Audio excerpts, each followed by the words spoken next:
Good afternoon, everyone, and in some cases, good morning. As you know, my name is Zenzi Sewa, and I'm here in London.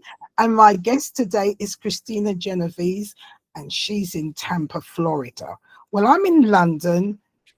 It's a bit grey, cold, not as cold as it could be. And she's in Tampa in heat. It's it's morning for her and it's afternoon for me. And as you know, the program is about our spiritual paths, how we awoke from our slumber and what happened in our lives. Because many of us out there were not sure and we think we're unworthy, we're not loved, we're unlovable, there's something wrong with us, and there's nothing wrong with you. It's just that you now are starting your spiritual awakening and you need like-minded and your family all around the world to say, you're fine, we're here, keep going. So without much ado, Kristine is going to tell us about her spiritual path, her spiritual awakening, and what she's doing today. So in Tampa, Florida, you know what I'm talking about. It's warm and it's not warm over here. Hello, Kristine. Hi, I'm so delighted to be on the program. And yes, I'm very fortunate that it's only 70 degrees and sunny here. Only, yes, I know. It is my favorite time of the year to be in Florida, actually. It's why everybody comes to visit. They can chill out. Yes, exactly. Exactly. So, Kristine, today you're here to speak about what went on in your life, when it started, and your spiritual journey. So please share it with us all. Oh, well, thank you so much for the opportunity. It was March 12th of 2020, to be exact. How about that? Do you remember what was going on in 2020, the beginning of 2020? Yes, the great time out? Yes, you got it. So that was a Thursday, and I happened to be at an oncologist appointment with my now husband, who was getting a biopsy on his prostate. And I got a call from the head of HR letting me know that my services were no longer needed. Which is quite a shock because I had only ever exceeded expectations, met expectations. My job was a corporate turnaround specialist. So I would go in and you got a call and they did that over the phone. Oh yeah. Yeah, it was fabulous. Oh my gosh. It gets better. So yeah, so I I'd been a corporate turnaround specialist. We were on year 1 of a planned 3-year turnaround, and I had just received a performance bonus. Okay. We had already hit the metrics we were supposed to hit. So I got rewarded for it. And I got this call letting me know my services were no longer needed. And I said, what are you talking about? What's going on? And the head of HR said, well, the CEO wants to go in a different direction. I'm like, what? Backwards? What are you talking about? So I'm in complete shock because I had never been fired in my life. And I'm in my early 50s at this time. And I said, what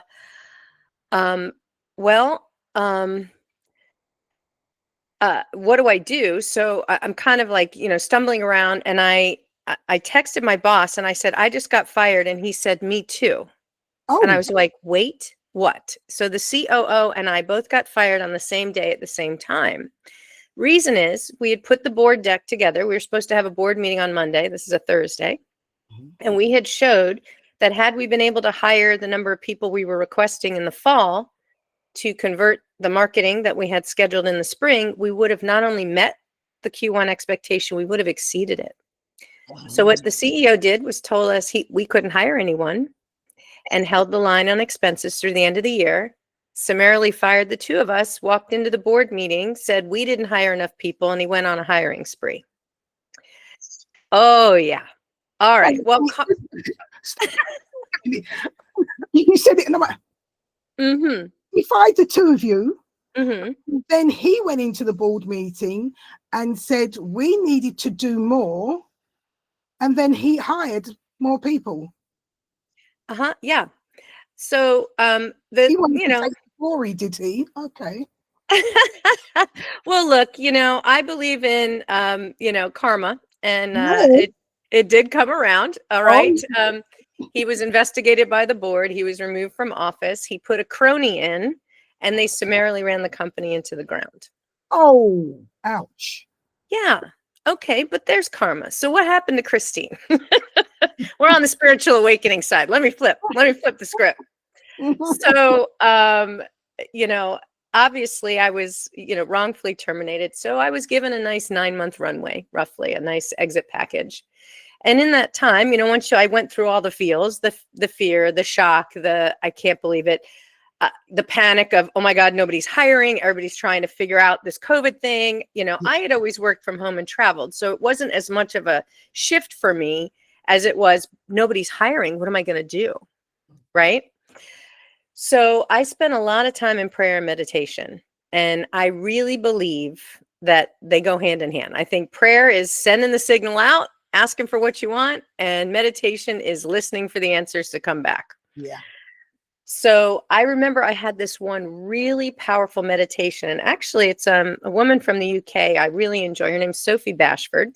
Mm-hmm. And I was doing one of her meditations. And I remember I had tears streaming down my face. And I knew I couldn't go back into corporate America. I just couldn't. Like my soul intelligence, what I deem my soul intelligence now, was screaming at me that it would feel like almost like a death if I went back.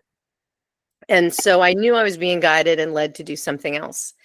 But once I got quiet, instead of being this crazy adrenal plane hopping lunatic that I was, once I got quiet and I could hear the messages, that's when the soul intelligence method came through me. And that was really where I believe the divine plucked me out of corporate America and said, no, that's your zone of excellence. It's time to step into your zone of genius, as Brandon Burchard would say.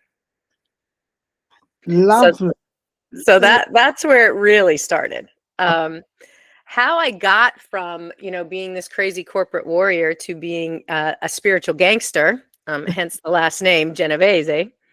By the way, I do come by that honestly. And my great uncle was the Vito Genovese in New York City. So I'm trying to bring a little light to the name.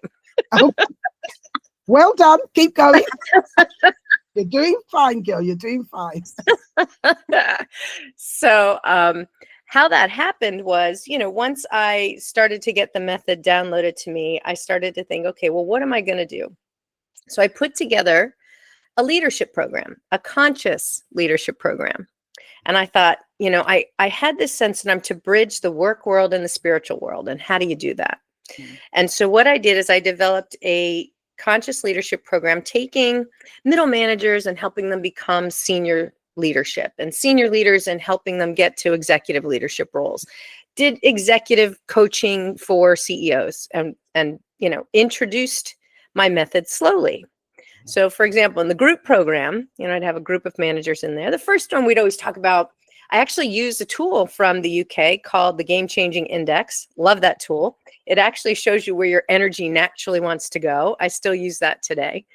And so I would start off, we'd have I told the CEOs, look, give me a quarter and I'm going to give you people who are lit up from the inside out. Okay, people who are in alignment with your mission, your vision, your values, your purpose, and they feel like they're a part of something bigger than themselves. So that's what I pitched. And what CEO is going to say no, right? Okay, so they gave me a quarter, they gave me a week, the 12 weeks that I needed. And in the first one-on-one, we figured out, where does your energy naturally want to go? What naturally lights you up and motivates you? Then the next one-on-one with each leader was midpoint in the group program. And we do a check-in, like, how's it going? How you're implementing the things I've been sharing and teaching and whatnot. And then we'd get to almost the end of the program. And I would say, all right, you have a choice. We can do another one-on-one traditional coaching where you are and where you want to go. Because I do have a coaching credential that I just used in companies. I said, or we could actually get to the root cause of all your problems, why your team's in the condition it's in the first place, why you're so dissatisfied with your work, and why your home life is upside down and on fire. So, do you want a traditional coaching session, or you want to take a risk walk with me and have a soul intelligence session? Every single person chose it. Because there was fire in their life and team and all things. So you hit the three things. Right. Right. So, when you think about it, life is all about relationships, right? The first one, And the most important one that we typically forget is the relationship with self, ourself, right? Oh, yes. Because we're very focused on the other in most cases. Yes. Regardless of who that other is. That could be a significant other, that could be a boss, that could be kids, that could be a lot of others. Yes. Right. And so that's really what I help heal, right? I help heal that person from the self perspective so that their relationships with others go more smoothly. And it's getting to the root cause of everything that goes wrong. So, soul intelligence is based on the science of bioenergetics. And that was documented in the 1950s by Dr. Alexander Lowen. And basically what that says is if you're not doing well physically, typically mentally and emotionally, you're not doing so hot either. Okay. So it's the correlation between your physical well-being and your mental and emotional well-being, which sounds like common sense to us, but that's what they documented scientifically. And when I talk to people about what's going wrong with them in the physical body, right? It is I really believe your physical body is the barometer to your subconscious mind. Okay. It's going to tell you what's going on. Okay. And when you have something go wrong in the physical, it's because there is energy no longer in motion. Okay. That's emotion. Okay. And when energy is no longer in motion, it pools in the body and it causes dis-ease or dysfunction or dissonance in your frequency. And you have to go see a doctor or you have to pay attention to it. Now, it could be something innocuous, like I got a pain on the right side of my neck. And so the right side is male of the body, typically. It's in my neck. Necks represent flexibility or inflexibility. So it could just be, you think you woke up with a kink in your neck because you slept wrong. And it could be you're really annoyed with your partner or your boss. Something's going on. But it's your body's way of getting your attention. Let me stop you there, Kristine, because you're bringing in these things which is to do with your spiritual side, and it's about space. What made you go to the spiritual side initially? Because there are a lot of coaches there and they're talking about this and that. But for you to actually connect with that, what drew you into that field so that you can incorporate it now within what you're doing? Well, I was in the field of higher education. So the business prior to working in the field that I work in now, which is functional and integrative medicine, I was in higher education. And I got into that because I always wanted to help people, fulfill their dreams and their goals, right? To become whoever it is they wanted to become. So I was always focused on people development and how to help people. Like what lit me up is always seeing people meet or exceed their own expectations, right? And living the life that they've always wanted to live. Okay. And so I was able to do that in the field of higher education. When I developed this method, one of the executives that I coached, in the executive coaching program that I was running, he turned my method around on me and said, you're going to be working full time for me someday. And I said, no, I'm not. I'm doing what I want now that I've got my business established and things are rocking and rolling. No, I'm good. Well, he happened to be the CEO of a nutraceutical company. So healing naturally through vitamins and supplements and healthy shakes and things like that he would sell to doctors and healthcare providers. And so when I did allow that to happen. I did go and take the job with Nutritional Frontiers. It allowed me to be in front of healthcare professionals who were already open to natural ways of healing. So they understand the mental and emotional component underneath all dis-ease in the body. Okay. And so it's been a really great partnership. Okay. So again, I'm saying to you, it helped you with these people to open their mind to the natural. But what triggered you to latch onto the natural side of things, to connect it? Was there something in your life that you felt something is wrong that made you stop and look and start to put the two together? Well, I think it's always a series of things, right? Not necessarily. It doesn't. It's things that trigger you, and that's what I'm getting. What triggered you into that path?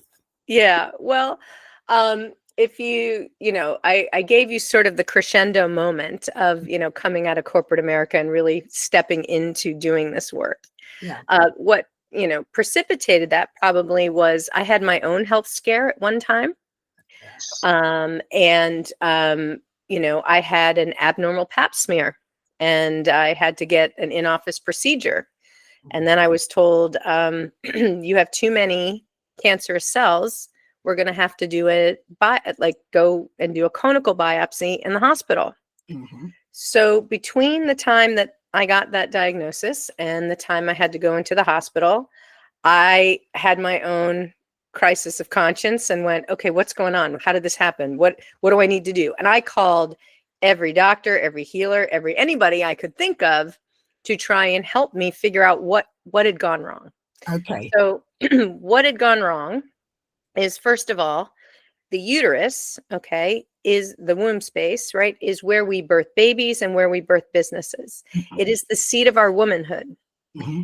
It is also the sacral chakra, the second chakra in the body, right? Yeah. Yep. It is also for men, where the prostate is, okay? Yep. And that is also why so many men who retire get prostate cancer, because they've lost their sense of purpose, by the way. Mm-hmm. Okay. So why did this happen to Kristine? Well, mm-hmm. I was in corporate America for all my life. I grew up at a time when women had to work twice as hard as a man to get the same rate of pay. Mm-hmm. Hit my head on the glass ceiling so many times, I probably have cuts and bruises that won't heal. And I had stuffed my femininity down. Mm-hmm. I would use crass language. I would stay up on sports statistics. I would make fun of people who got emotional at work. Mm-hmm. I did all of those things. And basically the energy had to go somewhere. Mm-hmm. So it pooled in my uterus. Mm-hmm. So I went to a healer and she said to me, I think a psychic, and she said, well, you really need to get in touch with your divine feminine. Now, at that time, I had no idea what she was talking about. I'm like, what? I got to dance. I got to wear flowy dresses. You want me to grow my hair long? What do you mean? I got to get in touch with that's how out of touch I was. When the doctor gave me my diagnosis, I was so disconnected from my body. I'm like, I'm done having kids. Who cares? Just take my parts out. I'm like, really? I'm like, you think about your mindset at the time. That's it. So I went to another, person who did energetic acupuncture and helped me move energy out. I started to, embrace my divine feminine by reading about strong women who ruled, Egyptian goddesses like Isis and Sekhmet or Joan of Arc or all of these powerful women leaders, because I had always seen women as weak, right? That was the culture I grew up in. Yeah. Not realizing how strong and formidable women are and what incredible leaders they are in general, and our capacity for, strength and pain and enduring all of it. So I went to one final energy worker and girlfriend, and she said to me, look, by the time you go in for that procedure, it's going to be gone. And I'm like, you know what? You're right. So I started praying and meditating. I started seeing my cells vibrate healthy. I started to understand what I had done and help to shift that energy. So I went in for the procedure, and I will never forget the OBGYN's face, because she came out and said to me, we must have cut it all out because it's gone.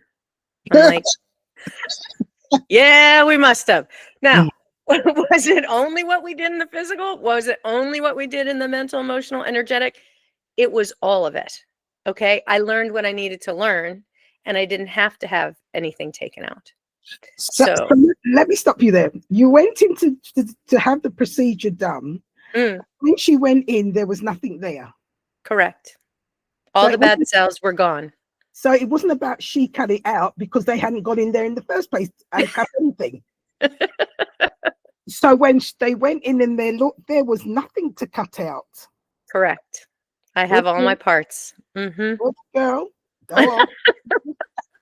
So, I do believe healer, heal thyself, right? We have to go through it in order to understand it and to be able to relate with others and coach others, through those challenging moments. And so that was also a recognition for me, right? To understand the power of energy, the power of our bodies to heal itself if you give the body what it needs. And in my case, it was really acknowledging my femininity and embracing it. And did that include, as you said, it included meditation, it included prayer, and meditation being silent so that you can be shown and spoken to, and and for you to take it in and understand it.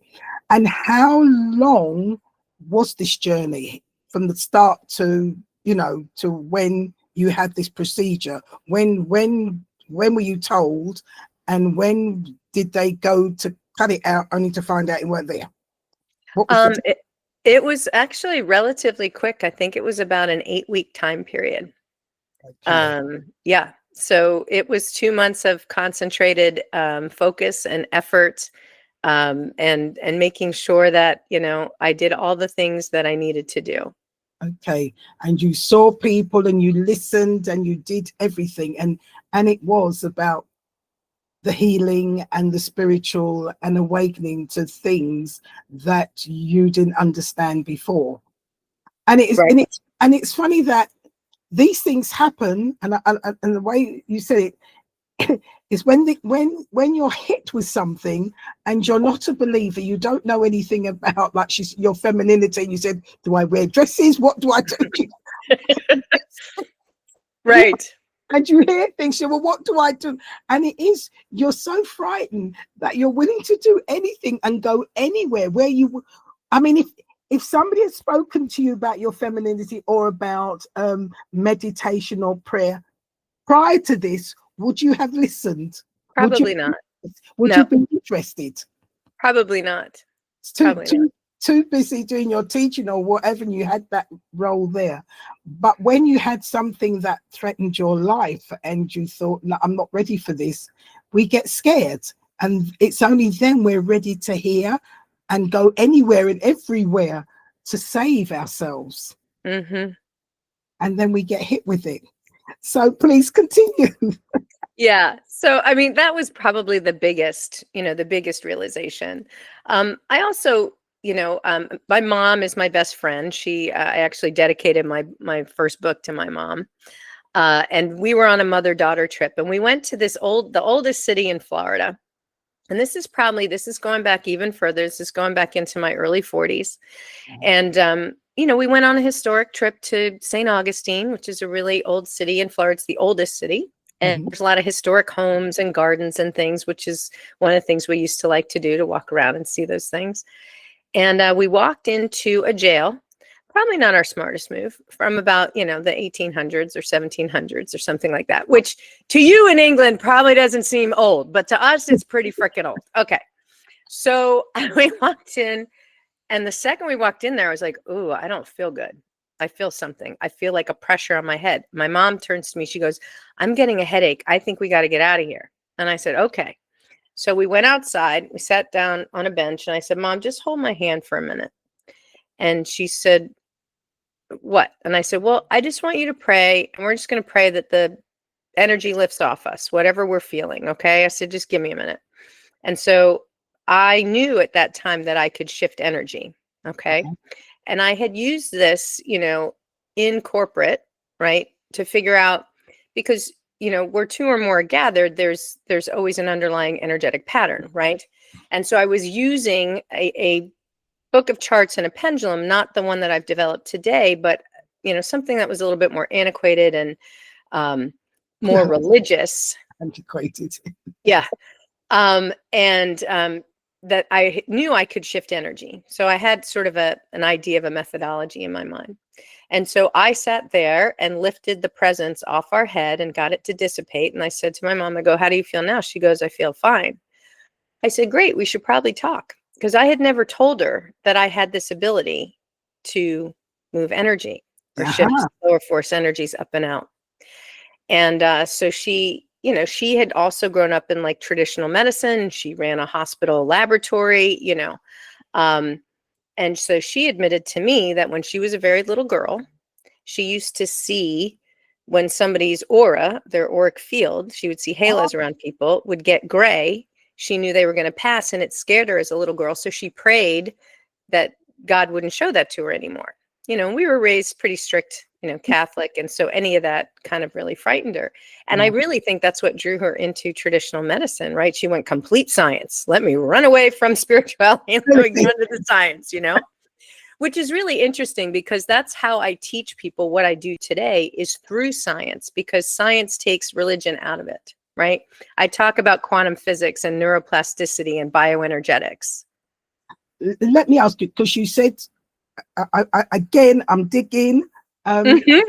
You know, you had this ability to shift energy. When did you realize you had this ability to shift energy? I really believe it happened in my early 40s. That's really when I started to notice. I had always been empathic, right? Right. So I could feel things. You know, you walk into a room, everybody has it. They just don't realize it, right? You walk into a cocktail party, it's really stuffy, and you're like, I don't want to be in here, right? Or you Yeah. walk into a concert and everybody's amped up and excited to see their favorite. We can feel and sense energy. Yeah. But I grew up with an alcoholic father. Okay. And um, I remember saying to my mom, I don't feel good when I'm around my dad. Mm. Um, and I realized much later in life that what was happening is I was feeling his self-loathing, right? All of his self-hatred, all of his disappointment, all of his, you know, failure that really was sort of the underlying cause for him to use alcohol as a numbing agent. Mhm. Um, and I didn't realize I was taking that energy in and absorbing it and moving it out. Mhm. But I was doing that at a very young age. I was doing that as a child, Oh. and didn't realize it until I was much older. So I believe it's always been there. And it Mhm. was just, you know, my first sense is clairsentience. Like I always feel, right? I get chills when, you know, the truth chills, right? Yeah. Um, but I do feel first. And then usually my second sense after feeling and knowing, like the claircognizance, the soul intelligence piece, is really the, you know, I'll hear something sometimes and then I might see. Whereas for my mom, her first sense, clairsense, was the clairsentience because she would see. So Or clair, yeah. yes. So you were able to see some, yes, from when you were young. I was able to feel. Feel, but you were never able to see. Typically, seeing is the last sense for me. I'll hear something. Mhm. And sometimes, you know, But your mum could see from when she was a child. yes. Mm-hmm.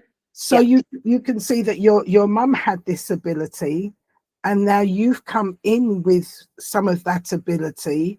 So Mm-hmm. it's like, so when you did that mother-daughter day, because you knew you could shift energy, you used it. And of course, then I suppose your mum was talking about what she could do. So it's like running through a bloodline kind of thing, you know? Yes. We finally opened up and shared. Yes. And shared.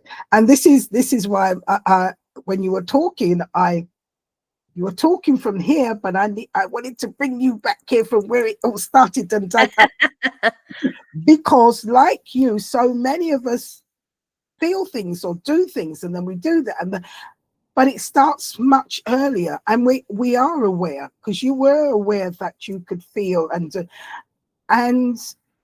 you kept that to yourself, and then you lived with it.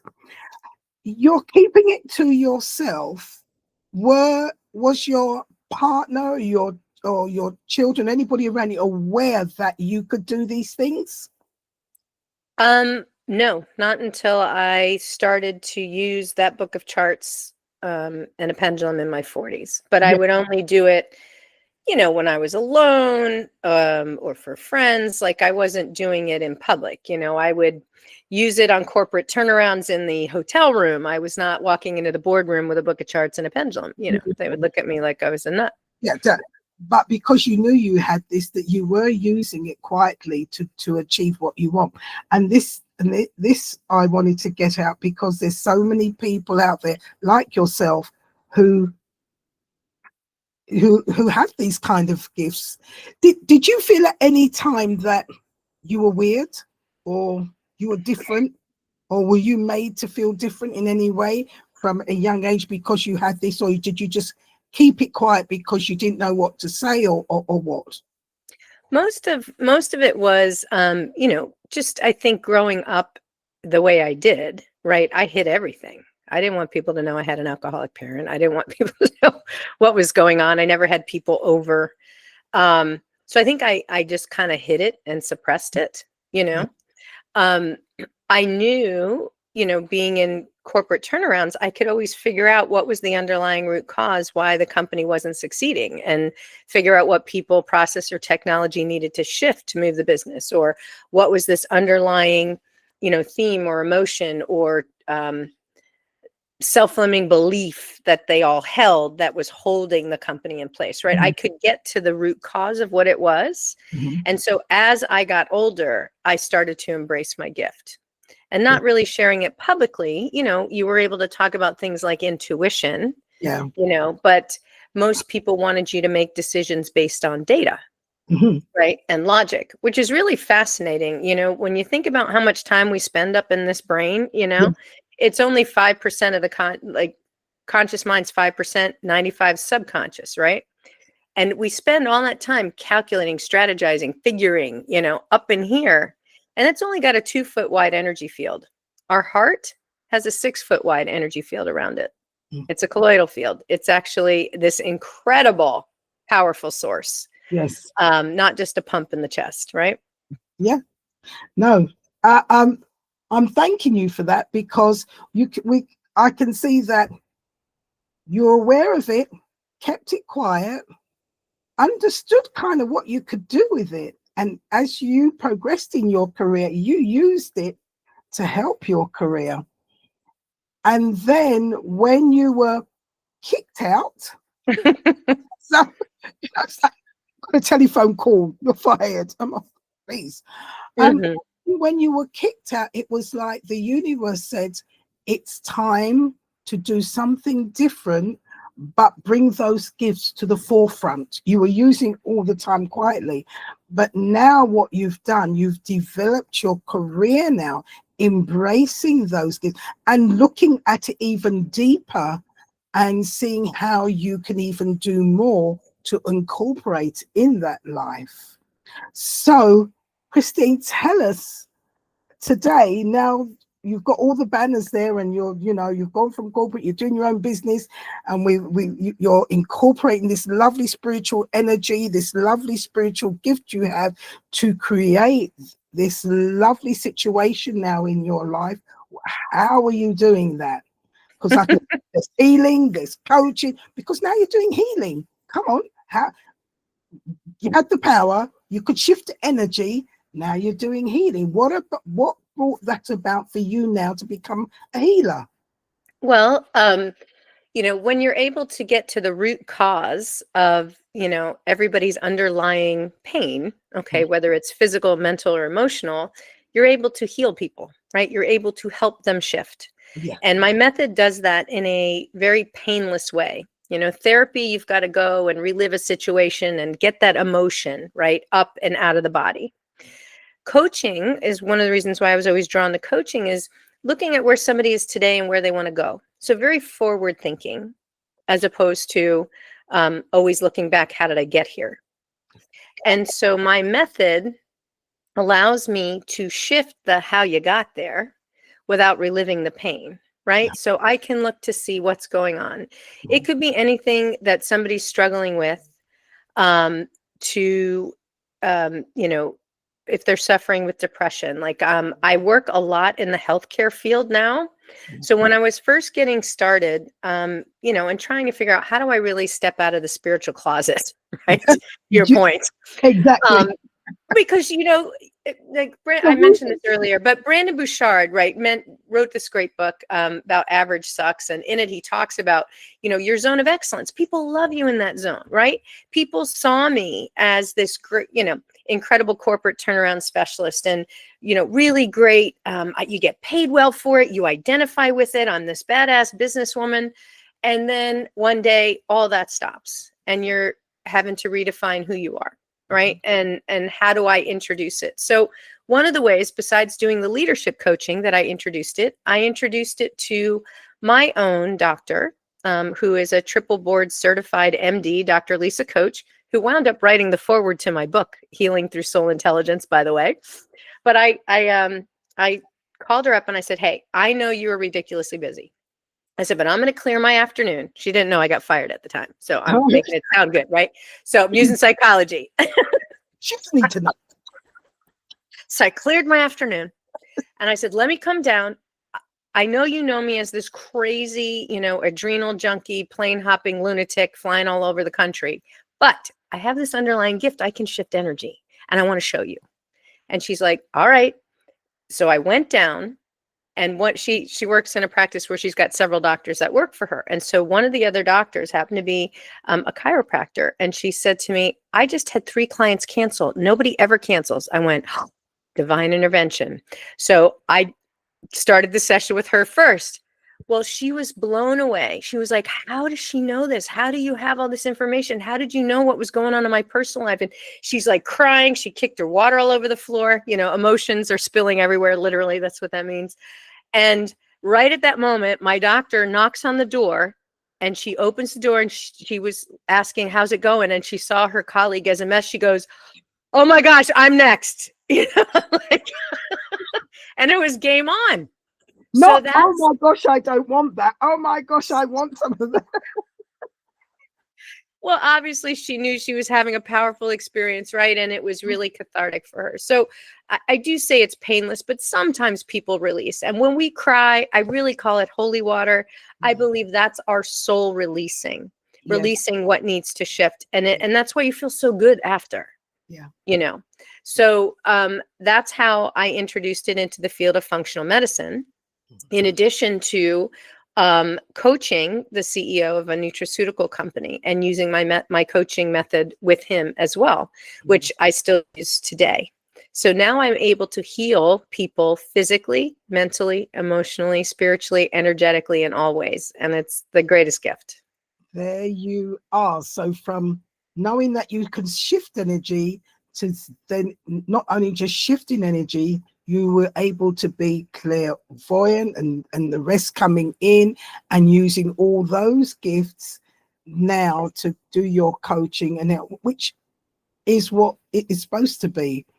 So, Kristine, you're doing this now. Do you have courses going? How can people contact you? Do you have seminars going? Come on, tell us, what have you got going? All the things. Yes. Okay. So, well, come on. Yes, I do have a book. It's called Healing Through Soul Intelligence. It's available on Amazon. It is also on Kindle, and it is also on Audible. And yes, I do read it myself. I went out to Los Angeles and recorded my own audiobook. And I've had people tell me that feels like a healing. So if you want to get to know me a little bit more, the stories, I'm a master healer. I heal the healers, right? A lot of my clients are healthcare professionals, doctors, nurses, nurse practitioners, in addition to their patients. So I do work with everyday people as well.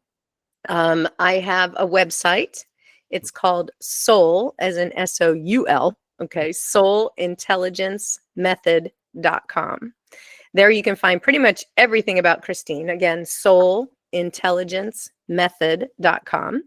I do teach my method, and I do it in 2 ways. I have a course for someone who wants to become a neuroenergetic health professional.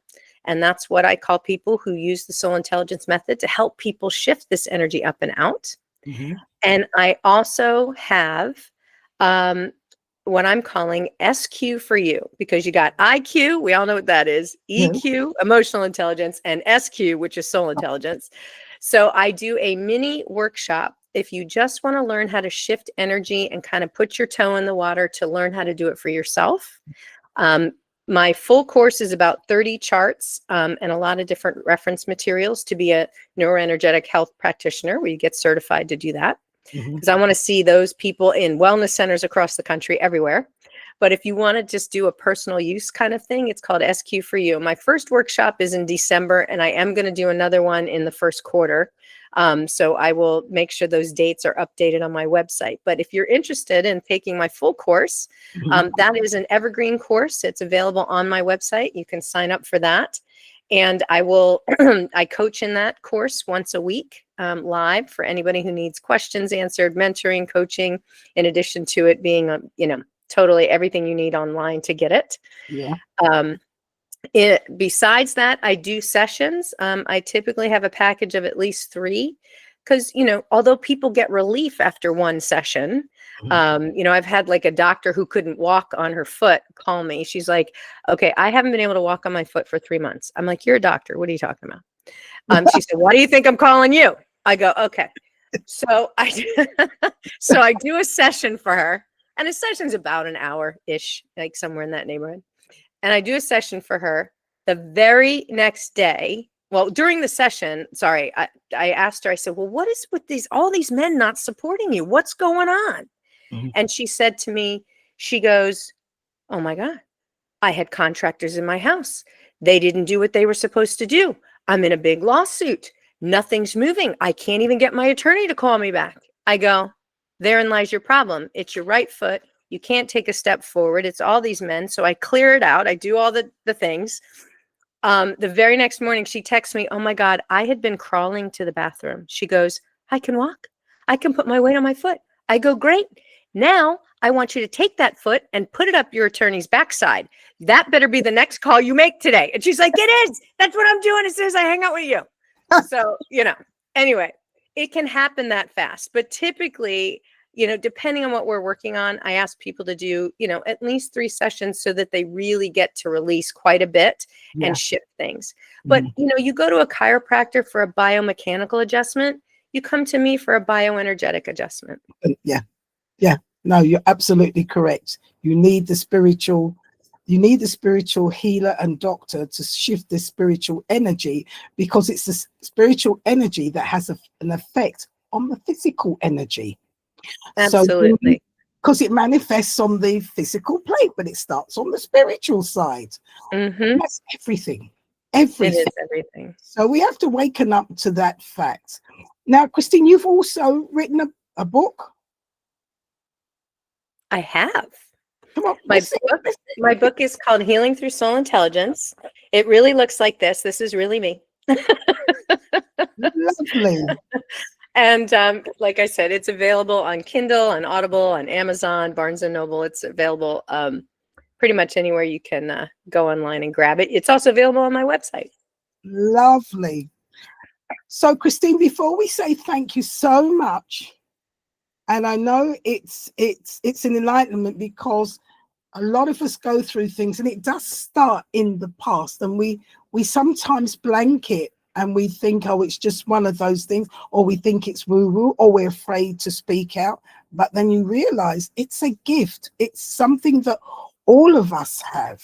All of us are supposed to do, because we're spiritual beings with a physical energy, with a physical body, having a human experience.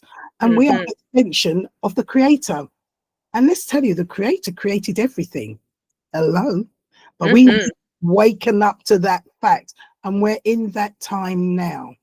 Kristine, before we say thank you and goodbye, can you leave us with a golden nugget of some kind of advice for our listeners who are on that road, not sure of themselves, who are hiding, feel lesser than?